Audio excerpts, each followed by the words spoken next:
సబ్స్క్రైబర్లు అందరికీ రాఖీ పండుగ శుభాకాంక్షలు. ఫస్ట్ టైం మామ రాఖీ కొండం నేనైతే మొదటిసారిగా చూస్తున్నాను. ఎందుకు ఏమిటి అనేది వీడియో మధ్యలో అయితే చెప్తాను. చాలా సేపు అక్కడున్న రాఖీలని తిరగదీపి మొత్తానికి అయితే ఒక రాఖీని అయితే సెలెక్ట్ చేసింది. ఇదే మా అమ్మ సెలెక్ట్ చేసిన రాఖీ, ఓం అని రాసింది చూడండి. ఇక మా అమ్మ వాళ్ళ పుట్టింటికైనా బుజ్జుబల్లకి అయితే బయలుదేరింది. బస్ స్టాండ్కి వెళ్లే దారిలో గోడకు ఇటుపక్క అటుపక్క రెండు పక్కల కూడా యోగాలు అయితే సింబల్ అయితే వేసినారు. ఇవి చూసిన మా పాప చాలా సంతోషపడుతుంది. రాయచీట్ల బస్ స్టాండ్ దగ్గర అయితే మా అమ్మని డ్రాప్ చేసేకైతే వచ్చేసాను. మా అమ్మ వాళ్ళ అన్నకైతే రాఖీ కట్టడానికి అయితే వెళ్తుంది. మా అమ్మ సైడ్ బంధువులు ఒక్కరు కూడా నాకైతే తెలియదు. ఎందుకంటే వాళ్ళు మా ఇళ్ళకైతే అంతగా రారు కాబట్టి మా అమ్మ సైడ్ బంధువులు ఒక్కరు కూడా నాకైతే తెలియనే తెలియదు.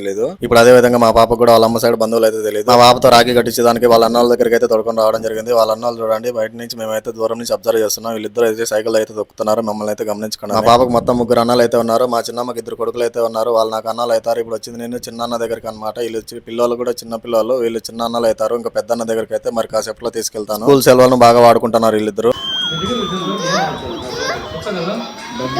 మా చిన్న పోలీస్ కాబట్టి వాళ్ళిద్దరు పిల్లలు కూడా పోలీస్ కార్లు అయితే కొనిచ్చాడు. ఆ కార్లు సౌండ్ విన్నప్పుడల్లా పిల్లలకు కూడా మేము కూడా పెద్ద పోలీస్ కావాలనే ఆలోచన అయితే వస్తుంది. పాప చిన్న పాప కాబట్టి రాఖీ కట్టలేదు. అందుకని రాఖీ తాకిచ్చి వాళ్ళిద్దరు అన్నలకైతే నేనైతే రాఖీ కట్టేసి లడ్డు అయితే ఇప్పించాను. అన్న కూతురు కూడా ఇద్దరు పిల్లలకి రాఖీ కట్టడానికి అయితే ఇంటికి అయితే వచ్చింది. మా పాప కూడా ఏడుస్తుంటే చేతికి రాఖీ కట్టింది. మా అన్న కూతురు షానునే. మా పాప చేతికి ముందే రాఖీ ఉంది కాబట్టి వాళ్ళ అన్నలకు రాఖీ కడతా అంటే సైలెంట్ గా ఉంది. లేదంటే తెచ్చిన రాఖీలు మొత్తం కూడా నాకే కట్టమని తెగ మారం చేసేది. ఇంకా వాళ్ళ అన్న పెద్దన్న ఇంటికి అయితే బయలుదేరేసాము. చిన్నమ్మ పెద్ద కొడుకు, నాకు పెద్దన్నకు ఒక్కగానొక్క కొడుకు. ఈ పిల్లోడు అందరికంటే పెద్ద పిల్లోడు అనమాట మగ పిల్లల్లో. మీ ఇంట్లో రాఖీ పండుగ ఎలా జరిగిందో కామెంట్ చేయండి.